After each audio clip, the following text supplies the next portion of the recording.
자주 화를 내는 아들 때문에 고민하던 아버지가 있었다. 그는 아들에게 나무판 하나와 못이 든 주머니를 주면서 화가 날 때마다 나무판에 못을 박으라고 했다. 아들은 첫날 못을 30개 박았다. 그러나 다음 날은 못을 27개, 그 다음 날은 24개, 못의 수는 점차 줄어들었다. 아들은 못 박는 것이 너무 힘들어 그냥 화를 참는 것이 낫겠다고 생각했다. 점점 함부로 화를 내는 버릇이 사라졌다. 어느 날 아버지에게 이제 못을 그만 박겠다고 말했다.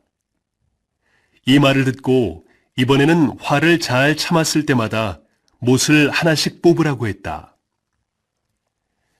나무판의 못을 모두 뽑은 날, 아버지는 아들을 보고 말했다. 잘했다. 그런데 나무판에 있는 못자국이 보이니? 내가 화나서 한 말들이 이 자국처럼 누군가에게 아픔을 남기기도 한단다. 그러니까 화를 낼 때 한 번 더 생각해 보아라. 그리고 말로 다른 사람을 아프게 하는 일이 없도록 해라. 이 이야기에서 아버지는 아들에게 화를 내지 말라고 한다. 그리고 화를 내서 다른 사람에게 상처를 줄 수 있음을 가르쳐주고 있다.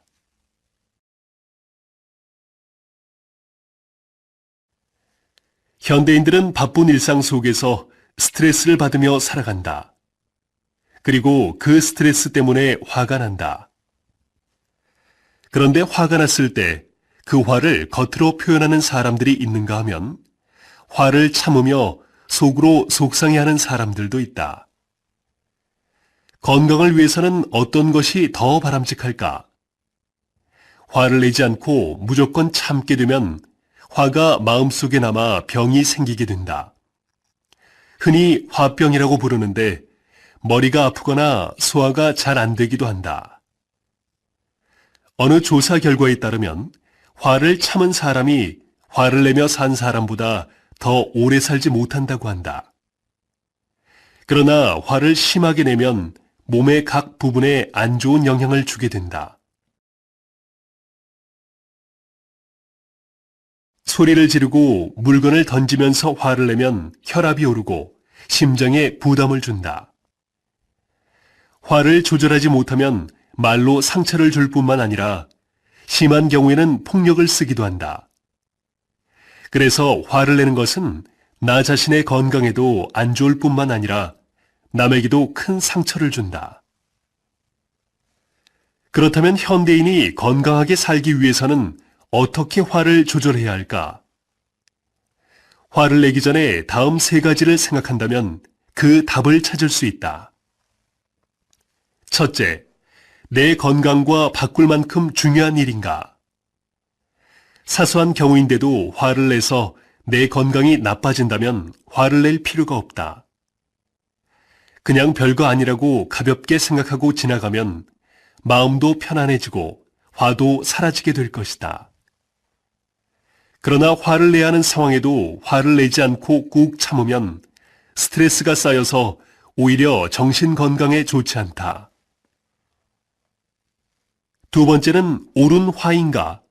즉, 화를 내는 것이 옳은가 하고 한 번쯤 생각해 본 뒤에 화를 내면 화가 난다고 해서 무조건 화를 내고 후회하는 일은 생기지 않을 것이다. 한국 속담에 방귀 낀 놈이 화를 낸다는 말이 있다. 이 말은 자기가 잘못을 하고도 화를 내는 경우를 말한다.